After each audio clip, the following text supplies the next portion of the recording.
सीता चिठिया जे लिखेली देहु देहु हाजमा के हाथे अरे हरदी के हाथे सीता चिठिया जे लिखेली देहु देहु हाजमा के हाथ अरे जहाँ जहाँ देखिया हजमा राम लक्ष्मण जी के तहाँ चिठिया दीह गिराई अरे जहाँ जहाँ देखिया हजमा ससुर भसुर जी के तहाँ चिठिया रखी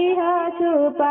आई अरे जहाँ जहाँ देखले हजमा राम लक्ष्मण जी के तहाँ चिठिया देले गिरा आइया रे जहाँ जहाँ देखले हजमा राम लक्ष्मण जी के तहाँ चिठिया देले गिरा या रे चिठिया पढ़त राम मने मुसुक इले काहे सीता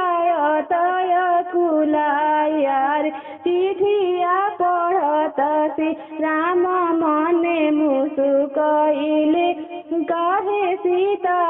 तय कुला अया रे हमरो जे बाबा अखंड जगत आने ले धेनु सा टूटी है की दोना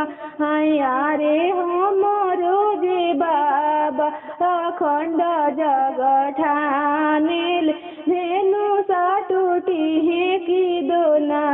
अरे दबावा हाथे राम जी धेनु साया लगावेले दहिना हाथे कैले नाम खंड अरे बावा हाथे राम जी धेनु साया लगावेले दहिना हाथे कैले नाम खंड अरे एक खंड गईले हो पूर्व पश्चिमावा